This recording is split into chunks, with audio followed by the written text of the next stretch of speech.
Hello friends, आज के इस सेशन में हम लोग दूषी विष और जो भी कृत्रिम विष है उसके बारे में देखेंगे। सबसे पहले देखो, दूषी विष किसको बोला जाता है तो उसकी डेफिनेशन यहाँ पे दी है। प्लीज़ हैंडराइटिंग पे मत जाना, ठीक है। तो इसमें देखो, दूषी विष मतलब क्या रहता है, जिसमें विष की जो मारक शक्ति है वो कम हो जाती है और वीर्यहीन हो जाता है, उसी को विष, दूषी विष ऐसे बोला जाता है। मतलब कोई भी अगर किसी के बॉडी में विष प्रेजेंट है और उस विष की जो मारक शक्ति है, मतलब पॉइजनस जो भी एबिलिटी है, वो अगर कम हो जाती है या फिर उसका जो वीर्य रहेगा वो हीन हो जाता है, उसी को हम लोग दूषी विष ऐसे बोलते हैं। इसकी परिभाषा यही दी है कि ऐसा विष जो प्रकोपित होके अगर धातु को दूषित करता है, उसी को दूषी विष ऐसे बोला गया है। उसके बाद विष जो रहता है उसका कन्वर्जन दूषी विष में कैसे हो सकता है, मतलब क्या क्या कॉजेस है जो विष का दूषी विष में कन्वर्जन हो जाता है। तो सबसे पहले कॉज यहाँ पे हीट बोला गया है। हीट मतलब अग्नि, उष्णता, बहुत ज़्यादा हीट अगर है, वारा है, मतलब जो भी क्या बोलते हैं हम लोग, जो भी ज़्यादा तेज अगर वारा वगैरह आता है तो उसको, उसकी वजह से क्या होता है, उसकी मारक शक्ति कम हो जाती है, ठीक है।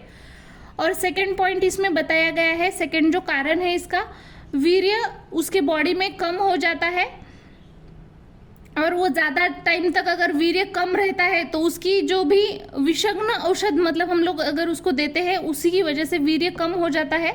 लेकिन जैसे ही उसको चांस मिलता है तो वो प्रकोप भी हो जाता है, ऐसे बोला गया है।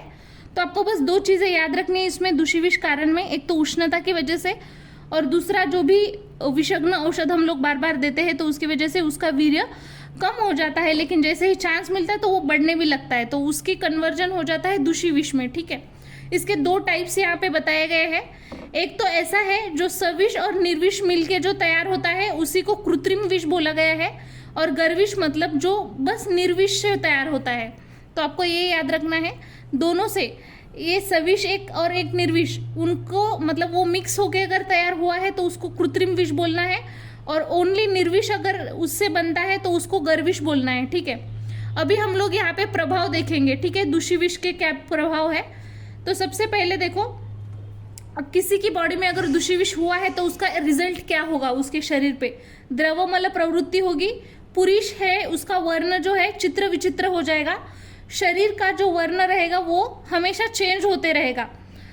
मतलब मुंह से कुछ ऐसे फ्रोथ टाइप निकलेगा, अरुचि, तहान, मतलब प्यास बहुत लगेगी उसको, मूर्छा आएगी, भ्रम, ओमिटिंग हो जाएगी उसको, ऐसे जो पागल जैसे हाव भाव करता है ना, वैसे वो एक्टिविटीज करने लगता है।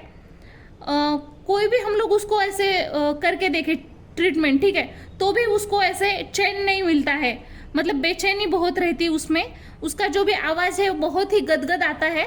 नेक्स्ट जो है फ्रेंड, लक्षण क्या क्या रहेंगे दूषी विष, स्थानिक दूषी विष के लक्षण देखो। अगर वो आमाशय में चला जाएगा तो उसकी वजह से कफज व्याधि उत्पन्न होती है, पक्वाशय में जाएगा तो वात पित्तज व्याधि उत्पन्न होती है। अगर वो पूरे बॉडी में चला जाएगा तो उसके जो भी आंखें रहेगी या फिर जो बॉडी के हेयर्स रहेंगे या फिर आंखों के हेयर्स वो नीचे गिरने लगेंगे और वो उसकी पूरी बॉडी जैसे जो लूला रहता है ना वैसे हो जाती है, ठीक है, मतलब कुछ भी उसमें ये नहीं रहता है जीव। उसके बाद जो भी धातु, अगर हर जो धातु के पास जाएगा ना उसके अनुसार वो व्याधि उत्पन्न करेगा। तो आपको ये याद रखना है स्थानिक दूषी विष के क्या लक्षण हो जाएंगे। पूर्व रूप में अगर किसी के बॉडी में दूषी विष है तो उसमें क्या क्या लक्षण हमें दिखेंगे। तो सबसे पहले उसको बहुत ज़्यादा नींद आएगी, पूरा बॉडी ऐसे जड़ जड़ लगेगा, बहुत ज़्यादा ऐसे जांभे आ जाएंगे, उसको शैथिल्य भी रहेगा, रोमांच, अंग पेन, मतलब बॉडी का पेन हो जाएगा, अपचन, कुछ भी खाया तो पचन नहीं होगा, अरुचि, कुछ भी खाने की इच्छा नहीं होगी, जो भी स्किन रहेगी उसके ऊपर मंडल उत्पत्ति रहेगा, कोट रहेगा, मांस का क्षय हो जाएगा, जो भी पैर रहेंगे और जो आंखें रहेंगे उसमें स्वेलिंग्स रहेंगी, मूर्छा, ओमेटिंग, द्रवमल प्रवृत्ति, श्वास, तृष्णा, ज्वर और उदर, ये सारे पूर्व रूप बताए हैं। अगर समझो दूषी विष प्रकोप हो गया तो उसमें कौन से लक्षण दिखेंगे, तो बहुत उसको मतलब ऐसे बोला गया, प्रकोप होने के लिए भी 3 कारण है यहाँ पे। अगर बहुत ज़्यादा ठंडी है तो दूषी विष प्रकोप हो जाएगा, या फिर बहुत जोर जोर से वादळ अगर है आए हैं तो उसकी वजह से भी मतलब ज़्यादा प्रमाण में उसका प्रकोप हो जाएगा। दुर्दिन अवस्था, ये 3 चीज़ें आपको याद रखनी है जिसमें दूषी विष का प्रकोप होता है। अगर प्रकोप हुआ तो हमें कौन से लक्षण दिखेंगे, कैसे हमें दिखेंगे, तो देखो पहले तो वात कफज लक्षण दिखेंगे उसमें। तो वात कफज में भी कौन से उसको बहुत ज़्यादा नींद आएगी, पूरी बॉडी पेन हो जाएगा, बहुत ज़्यादा जंभे आ जाएंगे, ठीक है। उसके पूरे जो अवयव है वो शिथिल हो जाएंगे, रोमांच मतलब वो हेयर खड़े हो जाएंगे, अंग मोड़ू ने मतलब बहुत ज़्यादा बॉडी पेन हो जाएगा, ठीक है। उसके बाद जो अन्न है वो पूरा ऐसे खाया हुआ जैसे जड़ जड़ लगेगा, उसको अपचन, खाया हुआ कुछ पचेगा भी नहीं, अरुचि हो जाएगी, खाने की इच्छा भी नहीं हो जाएगी।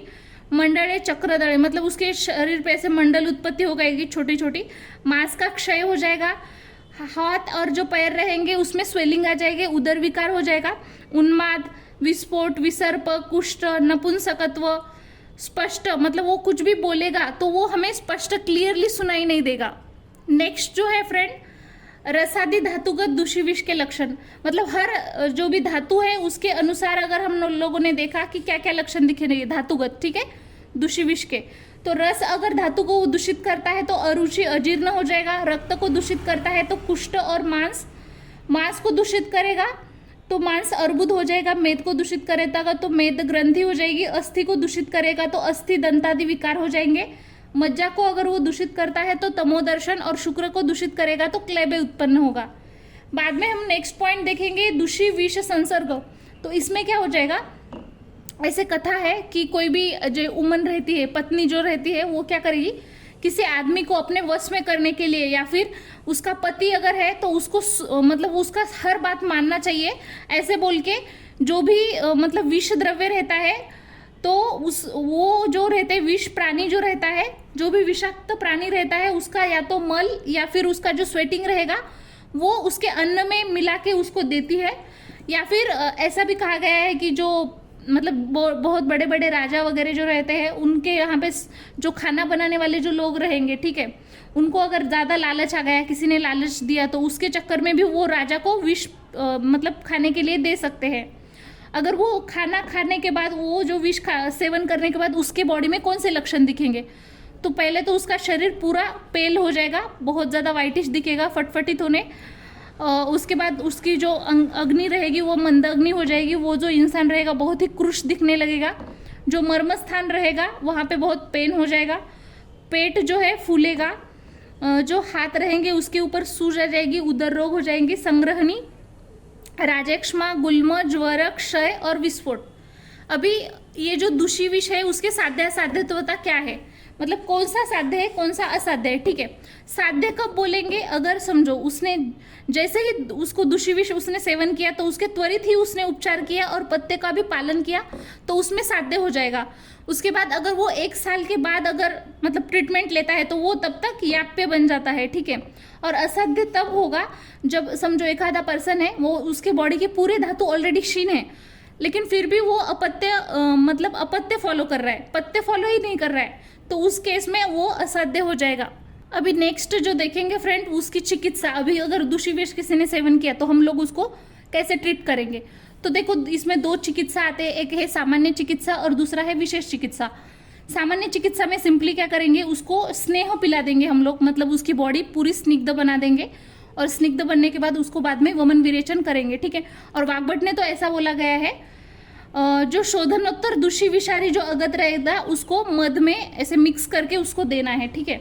अभी देखो विशेष चिकित्सा जो है उसमें हमें क्या याद रखना है, 15 से 1 महीने तक, मतलब 15 दिन या फिर 1 महीना इसमें मतलब कुछ होगा नहीं उसके बॉडी को, ठीक है। जो भी कृत्रिम बाधा दिखेंगे तो 15 दिन के बाद या फिर 1 महीने के बाद ही हमें उसमें वो विष की वजह से जो भी उसके शरीर में बाधा है वो दिखेंगी।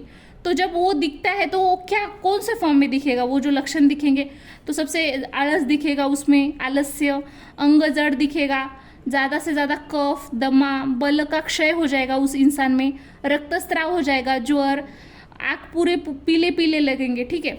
अभी उसमें क्वाथ भी हम लोग दे सकते हैं, तो किस किस का क्वाथ बना के देंगे हम लोग पिपल्यादि में, पिंपड़ी, धने, जटामांशी, लोद्र, वेलची, सज्जिक क्षार, मरीच, वाड़ा, लहान वेलची, सुवर्णगैरिक, ये सभी का मिला के काढ़ा बनाना है हम लोगों को सबसे पहले। और वो जो काढ़ा है तो 10 to 15 ml, मतलब 10 to 15 ml हर रोज उसको देना है, 3 टाइम देना है, ठीक है। और अवलेह के फॉर्म में भी हम लोग दे सकते हैं, उसमें शर्करादि लेह, उसमें या तो सुवर्ण माक्षिक भस्म देंगे, अगर वो नहीं रहेगा तो सिंपल सुवर्ण भस्म भी दे सकते हैं। ये 2 मेडिसिन उसको हम लोग देंगे। और इसका जो मात्रा रहेगी अवलेह की 100 to 125 mg इतनी रहेगी। नेक्स्ट जो है योग, इसमें हम लोग उसको टंकन योग दे सकते हैं। उसमें मतलब ऐसा बोला गया है जितना भी दूषी विष रहेगा ना उतना ही अपने को टाकन खारा की लाही उसको देनी है, ठीक है।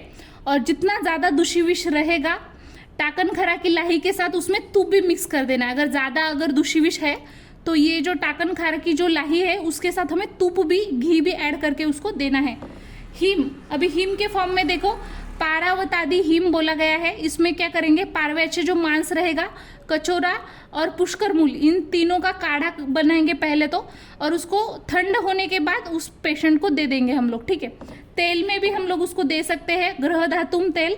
तो इसमें क्या रहेगा, देरोसा और जो तांदुल रहेगी, तांदुल जाची जो मूल रहते हैं उसके, ठीक है, रूट्स जो रहेंगे वो, उन दोनों का कल्क बनाएंगे पहले। जितना कल्क रहेगा उसके 4 पट हम लोग उसमें घी ऐड करेंगे, और घी जितना रहेगा उसके 4 पट हम लोग दूध उसमें ऐड करेंगे, ठीक है। यहाँ पे उसके 4 पट ऐड करेंगे और उस पूरे मिश्रण को हम लोग क्या करेंगे, मंद अग्नि पे मतलब पकाएंगे। और मंद अग्नि के कब तक पकाएंगे, जब तक उसमें बस घी शिल्लक रहना चाहिए, मतलब घी ही रिमेनिंग रहना चाहिए, तब तक हम लोग पकाएंगे। और हर दिन उसको 15 ml इतना हम लोग देंगे। अभी नेक्स्ट जो है दूषी विषारी अगत, तो इसमें हम लोग क्या करेंगे, जैसे हमने अवलेह वगैरह देखा वैसे सेम ही दूषी विषारी अगत है, थोड़ा अलग लगता है पर उसी का नाम है, ठीक है। चिकित्सा में हम लोग इसको देते हैं। तो इसको ये टर्मिनोलॉजी क्यों है, तो स्पेशली समझो, इसमें अगर ये सारे द्रव्य रहेंगे ना तभी बोलेंगे दूषी विषारी, और उसका इक्वल क्वांटिटी होना चाहिए। कौन से है फिर वैसे, पिपली है, रोहित गवत है, जटामांसी, लोध्र, वेलची, सज्जी क्षार, नागरमुथे, तगर, कोष्ठ, ज्येष्ठमध, चंदन, गेरू, ये जो यहाँ पे मेंशन किए हैं वो सारे इक्वल होने चाहिए, समभाग होने चाहिए। उनका जो चूर्ण रहेगा उसी को हम लोग दूषी विषारी अगद ऐसे बोलते हैं, ठीक है। इसकी जो मात्रा रहेगी 1 to 3 ग्राम रहेगी। एक दिन में हमें 2 बार देना है उसको, और किसके साथ देना है, जो मध रहेगा उसके साथ देना है, ठीक है। बाद में अभी तक हमने दूषी विष के बारे में पूरा डिटेल में देखा, चिकित्सा तक देखा हमने। अभी हम लोग नेक्स्ट जो टर्मिनोलॉजी बहुत इंपॉर्टेंट पूछी जाती है वो गर्विष है। तो गर्विष किसको बोलते हैं पता है क्या, जो स्थावर विष और जांगम विष रहता है